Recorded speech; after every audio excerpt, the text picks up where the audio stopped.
Enquanto vários conflitos estão presentes numa mesma pessoa ao mesmo tempo, o que pode acontecer nesse corpo, nesse organismo?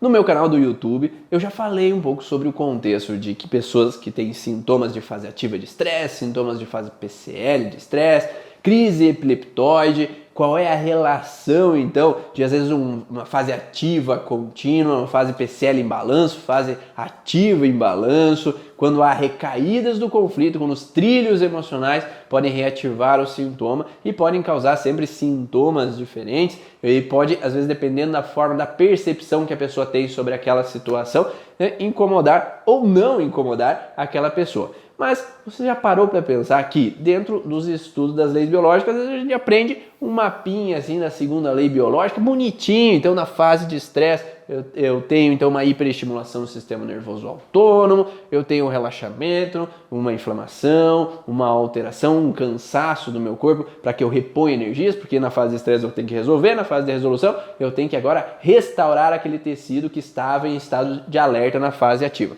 Ele tem uma reativação simpático-tônica e hipersimpático-tônica, que é a crise epileptoide, e a fase cicatricial para voltar à normalidade. Isso é um contexto bem bonitinho ali que é colocado para nós dentro dos estudos. Mas no corpo não é bem assim, né?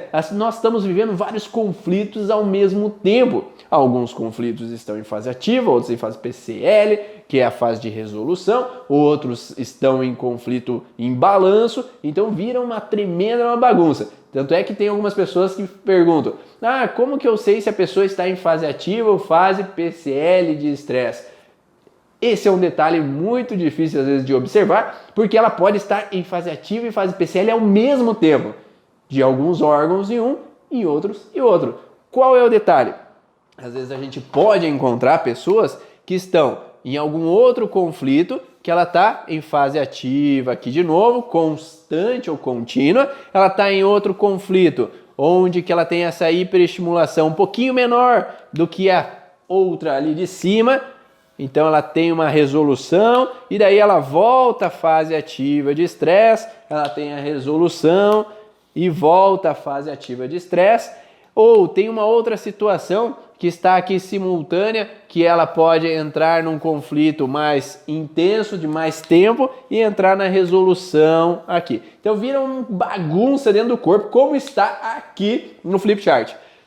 Se a gente traçar uma linha, observar aqui, se a gente observar e tiver uma linha aqui desse momento, é o momento agora. Então vamos lá dizer que agora são 3 horas e 25 minutos da tarde. Então às 3 horas e 25 minutos da tarde, nós temos uma situação onde que ela está mais simpático-tônica, hipersimpático-tônica, nesse horário, num conflito com relação ao estômago, ela está numa contrariedade indigesta, vivendo uma situação agora aqui, que pegou então a curvatura menor do estômago, ao mesmo tempo ela está num conflito de brônquios, onde ela está se sentindo capaz de dissuadir uma situação que está acontecendo em fase ativa. Então o estômago, a curvatura menor, ela pode ter um sintoma, sim, a queimação, a dor. Brônquio, ainda ela não tem sintoma, porque o sintoma maior é na fase de resolução. Aqui, ao mesmo tempo, ela tem um conflito onde ela tem uma sensação de algo indigesto, algo sujo que está acontecendo, que pegou o intestino na parte endodérmica, que ela não está conseguindo evacuar, aquela sujeira que foi feita, que está acontecendo. Ao mesmo tempo aqui, então, com relação ao intestino, ela não tem sintoma, fase ativa, ainda não tem os sintomas precisos ali naquela região específica. E agora aqui também ela tem uma fragilidade em olho, porque ela presenciou alguma situação que é vista como suja, como errada, como fora das normas, naquele ambiente profissional. Então ela pode estar associado a todos esses órgãos, então teríamos um movimento de onda simpático-tônica e parasimpático-tônica da mesma forma, até todos estariam talvez até no mesmo conflito. Então que eu presenciei uma situação de sujeira intestino relacionada a uma contrariedade indigesta, uma raiva indigesta, curvatura menor do estômago, onde eu não posso dissuadir uma situação com relação ao meu chefe, com relação a um cliente que veio me confrontar, agir de alguma forma que ele quer me passar a perna, um sócio da empresa que às 3h25 veio fazer uma reunião comigo porque ele jogou algumas sujeiras que aconteceram na minha cara e falando que eu sou o responsável por isso, ou porque eu presenciei algumas coisas no meu trabalho com relação a situações que eu achei que o meu chefe está agindo de forma suja com o meu colega de trabalho e eu não gostei de presenciar essa situação. Ou situações distintas, porque eu posso estar às 3h25 da tarde com uma contrariedade indigesta com relação ao meu trabalho, porque o meu colega de trabalho age de algumas formas que eu não gosto, eu fico raivoso com a atitude dele, mas ao mesmo tempo eu tenho uma frustração com minha esposa, porque na hora do almoço eu briguei com ela brigou comigo, na verdade, porque eu não pude confrontar, bronco, essa sensação de não poder dissuadir, então eu fico frustrado ali desde o meio-dia até às 6h da tarde, quando a gente pode se encontrar de novo e agora eu posso falar para ela o que eu gostaria, o que me incomodou. Eu posso viver numa situação de sujeira onde que ali a 1h da tarde eu recebo uma mensagem da minha mãe falando que meu pai tá com problemas, fez coisas erradas e agora a gente vai ter que resolver aquele problema. Então eu tenho um senso de algo sujo, algo ruim, errado, que eu não consigo evacuar com relação a atitudes do meu pai, que eu permaneço em fase ativa de estresse até que eu consiga resolver ou até que consiga ir lá visitar eles. E ao mesmo tempo eu tenho uma fragilidade em olho com relação a uma situação que eu presenciei, talvez, ali no local de trabalho, onde eu vi alguém agindo de uma forma estranha, eu trabalho às vezes no mercado e eu vi alguém roubando a comida lá do mercado, eu vi um outro funcionário cochichando com outro funcionário, como se eles quisessem planejar alguma coisa que eu não concordo, que me desagrada. Então eu posso ter vários sintomas, várias situações, várias percepções no mesmo horário, às vezes com coisas relacionadas ao mesmo padrão de situação. Eu posso viver vários órgãos ao mesmo tempo, com percepções diferentes, né? Ou vários conflitos diferentes ao mesmo tempo. Nesse caso, às 13h25, todos em fase de estresse. Então é aquela pessoa que está hiper alerta, está drenada, está ativa demais, inquieta, porque ela tem que resolver essa situação que está acontecendo em 4 níveis ao mesmo tempo, se são 4 conflitos diferentes, ou se é o mesmo conflito, ela está hiperestimulada porque ela tem que observar e resolver essa situação profissional. Agora, vamos dizer que a pessoa viveu agora essa situação lá às 19h da noite. Então, eu coloquei 3 horas, mas vamos colocar 15 horas aqui, né? 19h da noite. Cheguei em casa e agora, na hora que eu cheguei em casa, eu saio de um estresse ali anteriormente, que eu tenho uma crise epileptóide. Então, vamos separar. É um outro agora paciente. Então, um outro paciente a gente observa. Ele está numa crise epileptóide de um órgão, está na fase de resolução de outro órgão. Um outro órgão está em fase ativa de estresse e um outro está em fase ativa que já tem um bom tempo ali que ele entra na frustração. Então, às 19h da noite, eu posso ter uma situação de uma diarreia. Então, a diarreia, muitas vezes, na musculatura do intestino, ela tem um pico, uma crise epileptóide que gera uma contração involuntária que pode desencadear, então, uma diarreia ali momentânea. Ou, se fosse no estômago, um vômito. Ela tem essa crise porque ela saiu de um estresse, mas ao mesmo tempo ela está em outro estresse com relação a um trabalho que ela não suporta, mas às 6h da tarde, quando sai do trabalho, agora eu relaxo porque enfim eu posso ir para casa, eu posso descansar, eu posso relaxar, mas ao mesmo tempo ela tem estresse com relação a outros tipos de situações, porque aqui eu tô num casamento que eu não estou afim, eu não queria estar vivendo essa situação. Ou meu esposo está me pressionando, minha sogra, meu sogro está me pressionando para ter um filho e eu não quero. Eu tô numa resistência, eu tenho que evitar engravidar, evitar entrar nessa frustração. Então eu entro numa fase ativa constante. E ao mesmo tempo eu entro numa recidiva, uma recaída do processo, quando minha mãe ou meu pai me liga reclamando que o meu irmão age dessa forma, daquela forma, e eu me sinto responsável em cuidar, proteger, acolher todo mundo. Essa fase de recaída, reativação, é porque eu revivo a situação, eu reativo a situação. Então eu entro numa fase de estresse. Então ela está em 2 fases de resolução e 2 fases de estresse. Então não tem às vezes como separar, esse paciente está em fase ativa de estresse, hipersimpaticotonia, esse está em hiperparasimpaticotonia. Às vezes ele pode estar com tudo junto. perante as situações diferentes que a gente vive na vida. E a gente vive muitas situações e tem muitas coisas mal resolvidas dentro da gente. A partir do momento que a gente tem consciência, a gente começa a reduzir esses estados aqui de ativação, fazendo com que diminua a intensidade.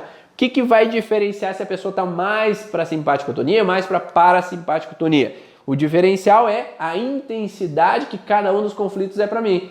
Se para mim a intensidade maior é que engravidar é um problema, que eu posso correr um risco de vida, que eu posso morrer no parto, eu tenho um grande perigo no estado de engravidar ou ter filhos como um problema, eu tenho uma ativação maior, a intensidade, a massa é maior nesse tipo de conflito. Agora, se a minha frustração maior é manter a família unida, manter todo mundo bem, sentir que as pessoas estejam tranquilas, em harmonia com relação à situação, eu vou ter uma fase simpaticotônica ou hipersimpaticotônica mais intensa aqui. Então isso faz com que eu esteja mais ativado, mais alerta. Agora, se a minha frustração maior é estar naquele trabalho que eu não gosto, o sintoma maior vai ser na fase de resolução desse conflito aqui, que é um conflito relacionado que eu não consigo, então, sair, progredir, melhorar uma situação, sair daquele emprego que me é desagradável, me é incômodo.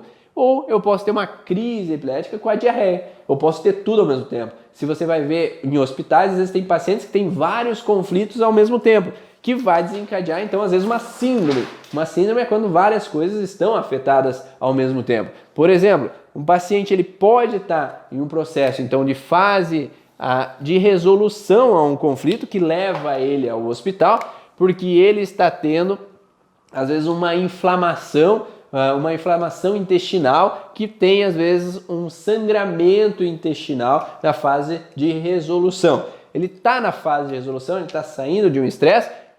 Isso significa que ele resolveu? Não é porque ele saiu da fase de estresse que ele resolveu. Ele pode reativar o conflito assim que ele vivencia uma situação parecida com aquele processo, ou ele tem um trilho do conflito que faz ele reativar a alteração. Mas vamos dizer que ele está saindo do estresse, mas o fato de levar ele para o hospital relembra uma situação que ele viveu no hospital de perigo. Então eu vivi uma cirurgia, eu tive um apêndice que estourou, tive um problema com o apêndice quando eu era criança, porque todo mundo fala que estourou, né? Quando é mais leigo no assunto. Então eu entro numa relação de estresse, porque é um perigo de eu viver uma situação de novo de conflito no hospital. Então eu tô no hospital em resolução do intestino, mais alerta porque eu tenho medo de estar lá no hospital. E ao mesmo tempo eu me sinto sozinho no hospital. Então eu estou em estresse porque minha esposa não foi junto comigo, meu marido não está junto comigo, minha mãe não está aqui para me cuidar, ou eu tenho que ficar na UTI por causa dessa situação. Então eu tenho uma retenção de líquido nos canais coletores do rim e isso vai fazer com que a pessoa inche e demacie. Então ela pode estar em vários conflitos ao mesmo tempo dependendo da informação. E se eu recebo uma informação, eu acho que isso daí pode ser um câncer, eu entro numa hiperestimulação de novo para um diagnóstico, para uma informação que eu estou em perigo iminente de morte. Porque hoje, quando a gente recebe uma notícia de câncer, a primeira coisa que pensa é todas as pessoas da família que já morreram, tudo o que é falado na televisão, na mídia, na internet com relação a câncer como morte. E eu entro numa hiperestimulação. E aqui eu atinjo, então, a parte do pulmão, que entra nessa relação de que a morte está sobre mim. Então, o perigo de morte está sobre mim e vão aparecendo manchas no pulmão nesse sentido de perigo iminente de morte. Então, a pessoa está numa fase de resolução, mas ao mesmo tempo aquela fase de resolução levou a 3 fases ativas de estresse simultâneas. O objetivo principal no paciente é acalmá-lo dos perigos, dos medos. Quando eu tenho medos, eu posso piorar os meus sintomas, minhas alterações e levar a um quadro pior do meu sintoma. Mas quando eu compreendo o porquê daquele sintoma aparecer, porquê que aquilo aconteceu, eu entro então numa fase de relaxamento e eu saio principalmente daquela alteração.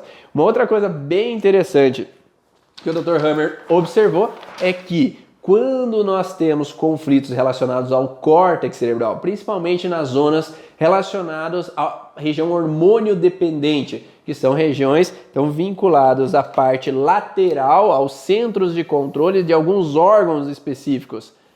Então esse centro de controle relacionado aos brônquios, relacionado à artéria coronária, relacionado à parte de curvatura menor do estômago, vesículas, ductos biliares e a região relacionada à bexiga masculina e o outro lado, laringe, a região relacionada de veias coronárias ou colo do útero, região relacionada ao reto do intestino e região relacionada à bexiga, eles podem estar fragilizados ao mesmo tempo e gerar então conflitos que são chamados de constelações cerebrais. Constelações é quando tem vários focos ativos, tanto de um lado do cérebro quanto do outro lado do cérebro.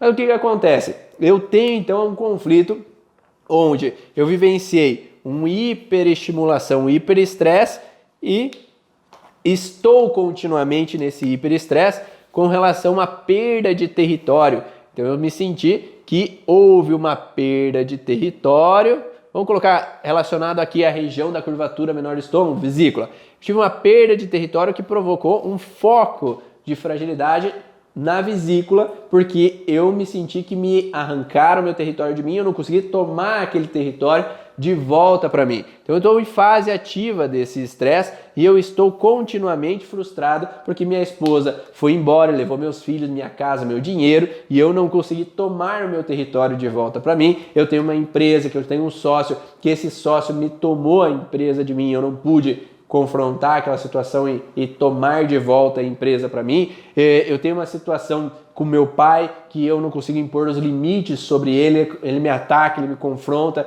ele reage de maneiras que são desagradáveis para mim. Então eu tenho esse processo em fase ativa.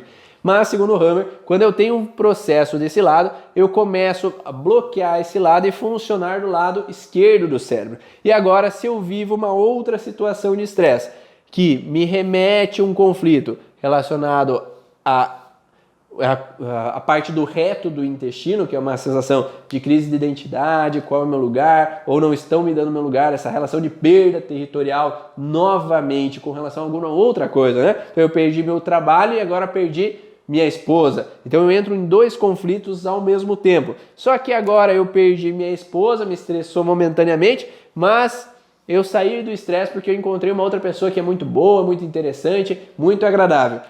Quando o Hammer coloca essa observação de que quando a gente está em fase de hiperestimulação do sistema nervoso simpático, então, ao invés de ter um sintoma físico de hemorroida, de reto de intestino ou relacionado à vesícula, para evitar que o sintoma se torne grave demais, há um sintoma agora emocional ao invés de físico. Então, se eu tenho uma sensação de perda de território, o corpo ele gera uma alteração que faz com que eu tenha uma ira, uma raiva. Então, ele chama de constelação agressiva. Eu me torno agressivo para tomar de volta o território para mim. Então, isso entra numa constelação maníaco-depressiva, eufórico-depressiva. Então, se eu pendo mais pesado para o lado direito, o conflito está maior do lado direito, eu funciono do lado esquerdo do cérebro, eu estou mais depressivo com aquela situação de raiva. Só que nesse momento depressivo eu sofro calado, eu fico remoendo. Contexto depressivo eu remoo, eu não ataco, às vezes eu remoo para mim mesmo. Eu fico ruminando aquela situação de frustração ou eu fico me autocriticando, me autoatacando, que eu faço tudo errado, nunca tá bom o suficiente, eu me irrito comigo mesmo. E se eu pendo mais aqui, um peso maior no conflito está no reto do intestino, eu tendo a funcionar mais de uma forma eufórica. Então eu tenho aquela raiva que eu explodo, eu ataco, eu confronto. Então eu tenho uma ira que eu jogo para fora. Então eu posso ser até explosivo, alterando voz, principalmente se os brônquios estão fragilizados ao mesmo tempo. Então tem uma ativação que é chamada de maníaco-depressiva, uma bipolaridade, que eu tenho oscilações conforme o conflito que eu vivo nessa situação. Então se eu vivi o conflito com o meu pai do lado direito do cérebro e eu peso esse lado, agora eu vivo um conflito profissional de perda de território, então eu tenho ativação bilateral. Mas quando eu venho mais para o conflito do meu pai, eu tenho uma ativação mais forte do lado direito, eu fico mais então num contexto depressivo. Se eu tenho uma ativação no território, eu fico mais eufórico, eu tenho que reconquistar o território. Então por isso que eu tenho uma gana maior de ir atrás de um trabalho, de conquistar um trabalho e daí poder reconquistar o meu espaço, o meu território. Então por isso que há essas oscilações. Dessa forma, se eu tenho esses dois conflitos ativos ao mesmo tempo, com meu pai e com o meu trabalho, eu tenho nesse horário do dia que eu vivi a situação, eu tô numa frustração com meu pai porque ele me mandou uma mensagem, me ligou e ao mesmo tempo eu tenho uma ativação no meu trabalho porque eu estou frustrado com aquela situação. Então essa fase ativa eu tenho mais irritabilidade nesse momento, seja ele mais depressivo, né, nesse momento remoendo, ou seja mais explosivo. Então do nada às vezes explode no trabalho, do nada às vezes em casa eu xingo, eu altero a voz, às vezes por uma coisinha de nada que nem era pro momento. Mas cada vez que eu tenho uma reativação, seja daqui ou seja daqui, eu entro nesse processo de constelação alterando o meu humor, ao invés de alterar o meu órgão especificamente. Agora, vamos dizer que eu tive, então, como eu falei anteriormente, um conflito de eu perdi o meu trabalho e eu estou ainda frustrado com isso e agora perdi minha esposa, mas encontrei uma outra parceira. Então, se eu perdi o meu trabalho, eu entrei numa ativação, por exemplo, da vesícula, em fase ativa constante, e agora no contexto aqui de perda de território que tem o reto do intestino com relação à parceira, eu vivi momentaneamente essa raiva por essa perda de território, mas agora encontrei alguém. Então eu reconquistei um território e agora eu tenho uma parceira para mim. E agora quando eu relaxo nesse processo, eu só vou ficar com um sintoma relacionado à vesícula, porque aqui já não tem o conflito porque ele está resolvendo, não está em fase ativa. Mas existe uma fase que é hipersimpático-tônica aqui, que nesse momento específico a pessoa volta a ter um episódio de raiva, um episódio de explosão. E esse episódio momentâneo de horas, e ele pode então se tornar mais explosivo, às vezes sem sentido nenhum, sem motivo nenhum, de repente chuta a parede, de repente bate no carro, porque essa explosão é uma reativação da memória desses dois conflitos ativos ao mesmo tempo. Mas agora, se ele volta a se estressar com a parceira nova que ele está tendo aqui, ele volta a ter um conflito permanente no trabalho e com parceira. Então ele volta a ter essa relação bipolar, mudança de humor, dependendo em qual situação que ele está. Mas se ele saiu do trabalho, ele agora melhorou o trabalho, agora ele está num lugar que ele está bem, está tranquilo, está fluindo as coisas, mas ele continua sem esposa, ele sai desse estresse com relação à vesícula, mas ele continua nesse processo com relação ao reto, que pode dar uma hemorroida para essa pessoa, que pode dar coceiras anais, alterações nessa região de reto do intestino e poder fazer uma fragilidade ali, que de novo, se ele permaneceu sem parceira, tem uma crise aqui, que nesse momento vai ter de novo uma reativação de um armado, de briga, de discussão. Então isso acontece com outros tecidos também nessa região hormônio dependente, que vai alterar para uma mitomania, então às vezes tem uma vontade de mentir, uma pessoa que está mais autista, então está mais isolada no canto dela, mais quieta na sua, bem criativa, mas mais quieta na sua, uma pessoa que entra no contexto planante, que ela voa e começa a pensar, ficar no mundo da lua em alguns determinados momentos, por causa desse momento que tem fase ativa constante de dois órgãos ao mesmo tempo. Então raramente a gente tem um órgão só afetado por uma pessoa. Geralmente a gente já nasce com conflitos, já nasce com padrões conflitivos e já entra com padrões que estão ativos. Então nós não podemos dizer que existe puramente uma pessoa que está sempre em fase ativa, puramente uma pessoa que está em fase de resolução ou sem nenhum sintoma. Acredito que nenhuma pessoa não tem nada de conflitos que estejam ativos. Sempre a gente encontra alguma coisa na terapia, no atendimento. Então sempre há alguma coisa que está pendente que possa deixar uma marca e fazer com que outros conflitos agindo simultaneamente no corpo podem alterar mais esses sintomas, essas disfunções e provocar às vezes síndromes, que são sintomas conjuntos no corpo, como a fibromialgia, como a artrite reumatoide, o lúpus, entre outras doenças, que a gente precisa entender quais são os conflitos simultâneos que estão sendo vividos para que aquela pessoa possa sair do conflito com filhos, do conflito com o pai, do conflito no trabalho, do conflito N que ela possa estar vivendo para ter uma qualidade de vida ainda melhor. Espero que tenham gostado dessas informações e entendido um pouco mais sobre um aprofundamento nas leis biológicas para aí quem é os profissionais que querem aprender um pouco mais e decifrar como o corpo reage a essas situações. Aproveita, acesse o meu canal do youtube.com/IvanMonaldo, liga o sininho ali para ser avisado cada vez que eu estou fazendo uma live, cada vez que tem vídeo novo no ar e cadastre no canal para você receber todas as informações que eu tenho para disponibilizar para você. Um grande abraço, tchau!